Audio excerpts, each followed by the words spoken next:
Olá, nós vamos conversar neste vídeo sobre Daniel capítulo 7, do versículo 1 até o versículo 8.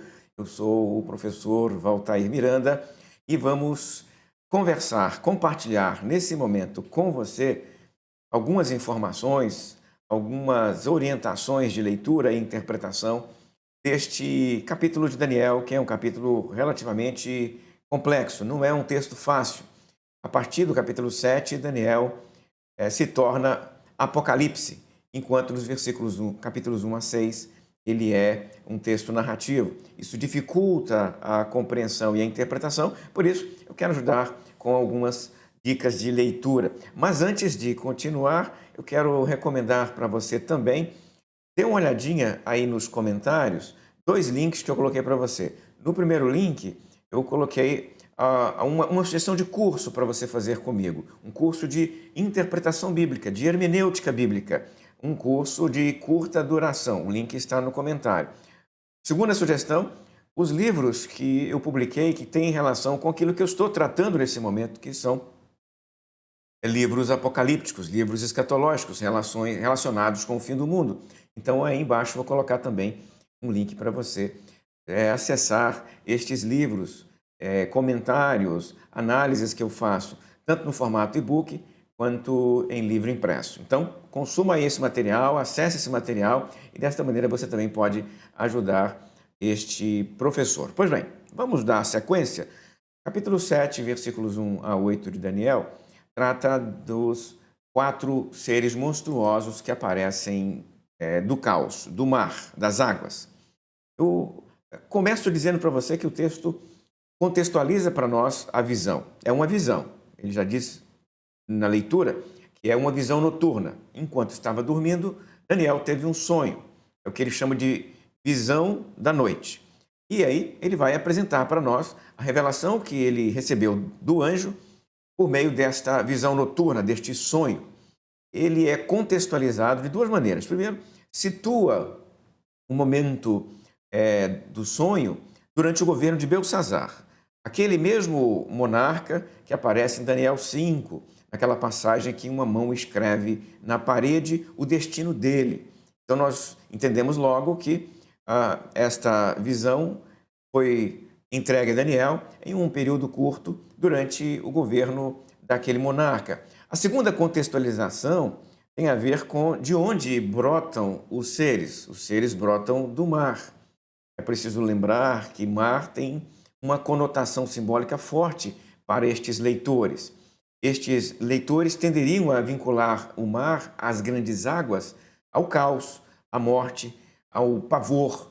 Eles vinculam isso ao Mediterrâneo, possivelmente. Estes povos que surgem no deserto, eles têm medo de mar. Não apenas isso, mas em especial estes que surgiram, estes povos que se levantaram ali perto do Tigre e Eufrates, têm na memória instantes terríveis de inundação, quando os rios sobem e enquanto os rios estão cheios, eles são perigosos, eles podem destruir, eles podem matar, eles podem levar plantações inteiras, eles podem derrubar casas. Então as águas, as grandes quantidades de águas são temidas por estes povos. E no texto bíblico não é diferente, você nota que normalmente os atos de criação de Deus, as passagens cosmogônicas, falam de Deus acalmando as águas, subjugando as águas. Você nota isso em Gênesis 1, quando o Espírito de Deus está sobre as águas do abismo.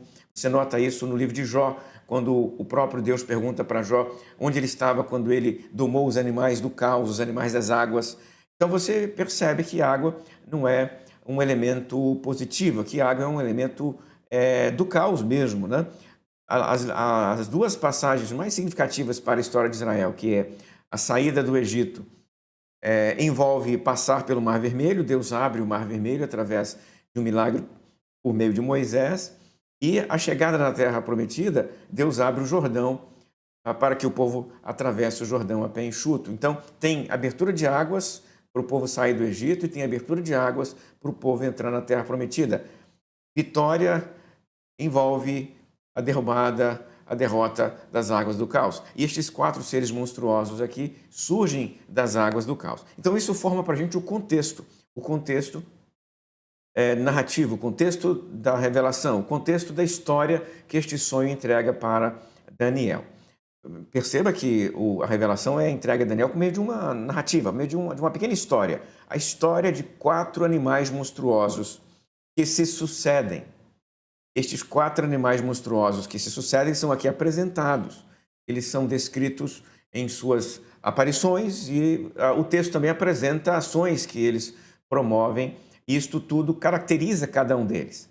Nós vamos perceber que estes seres representam governos, representam poderios.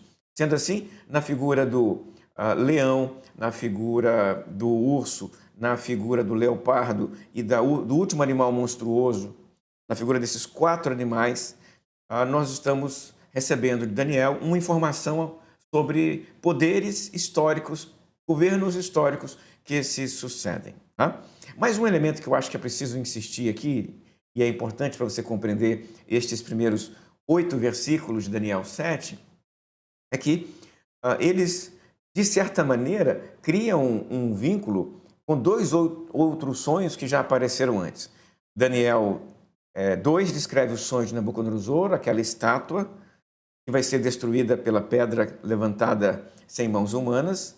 E Daniel, capítulo 4, também descreve um outro sonho, o sonho de Nabucodonosor, novamente, na forma de uma grande árvore, debaixo da qual se aninham animais, até que alguém vai lá e corta a árvore. Então, você está percebendo aqui que o texto cria uma relação entre estes sonhos anteriores, não apenas na perspectiva de que eles descrevem eventos históricos, porque lá é isso que nós percebemos. O sonho da estátua de Nabucodonosor é uma série de governos e reinos que vão se suceder.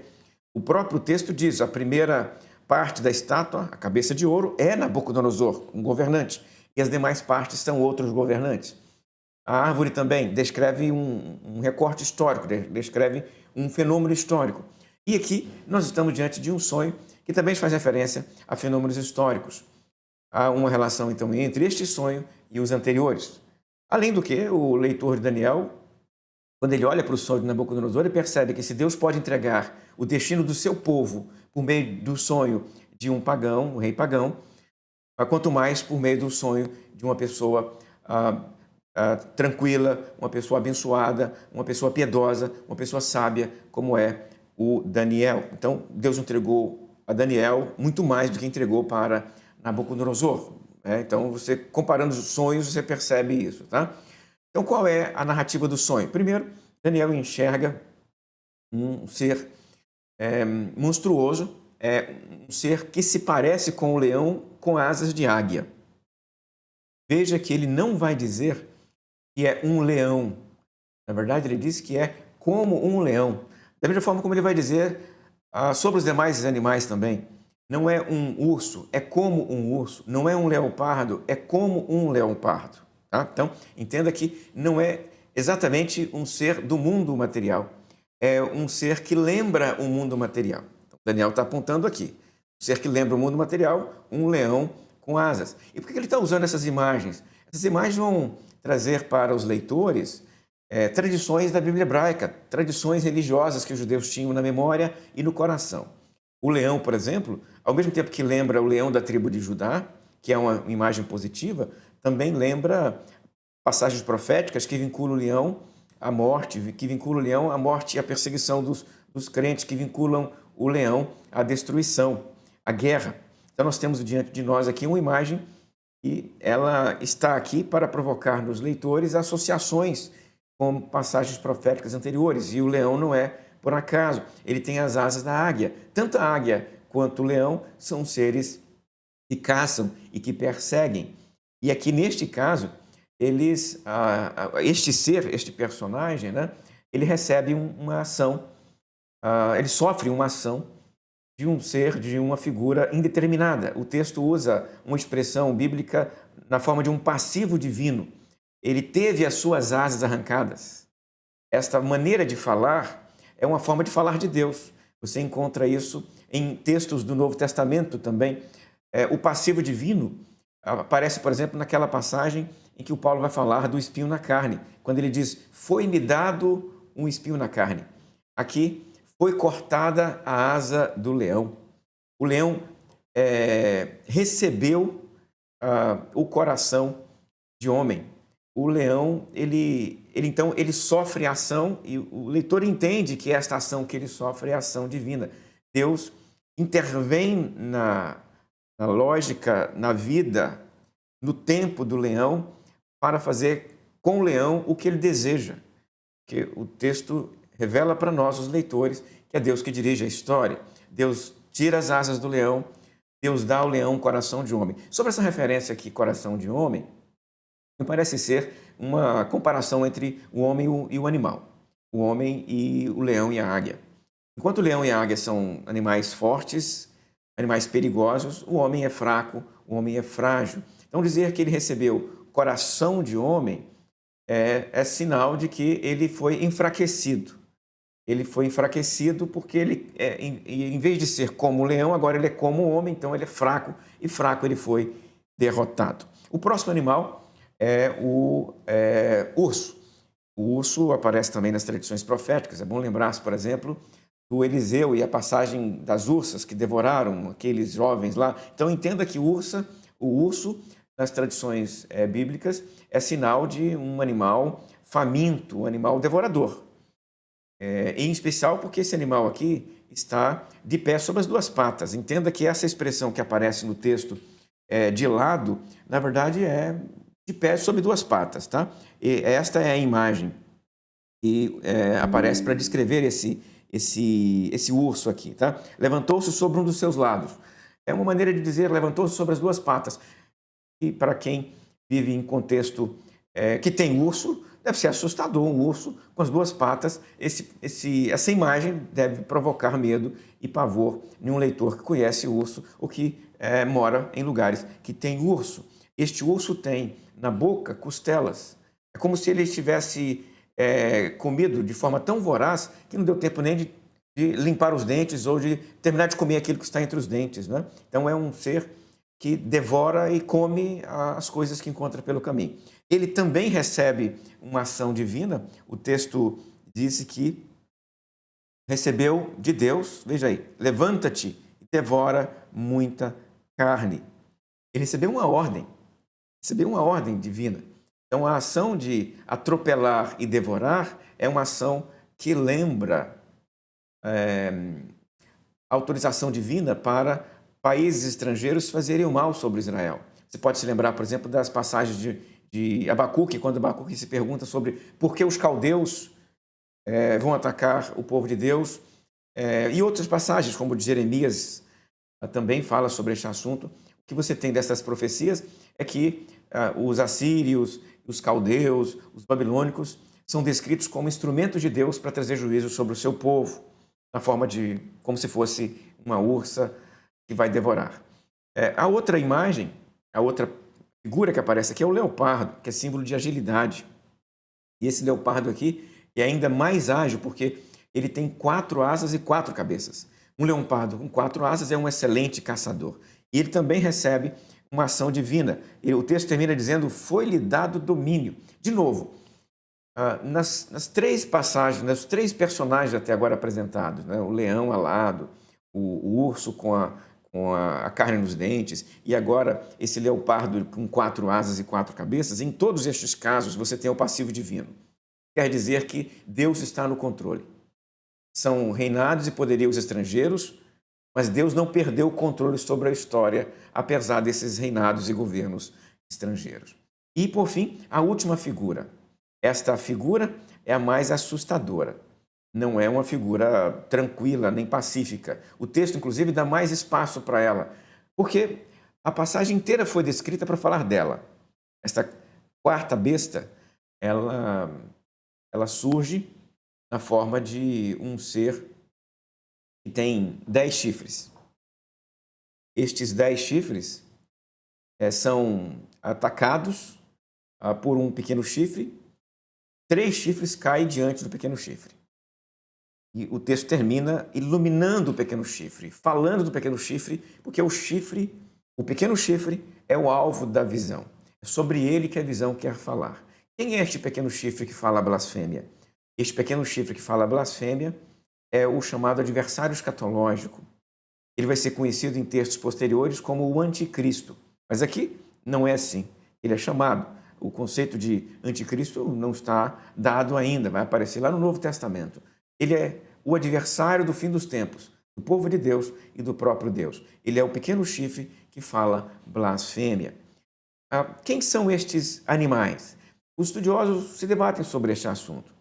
É mais provável que no contexto de leitura de Daniel, estes animais tenham começado com Nabucodonosor, com Babilônia, da mesma forma como a estátua. Lá na estátua, o próprio texto explicitamente diz para nós que a cabeça de ouro é Nabucodonosor.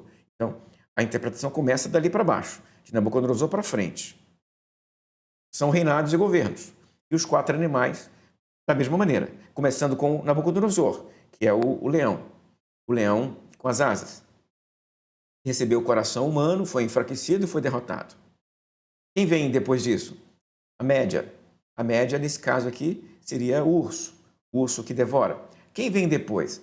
O leopardo, o ágil, com 4 asas, é o Império Persa, aquele que recebeu de Deus autorização para governar. E, por fim, este animal, que tem 10 chifres.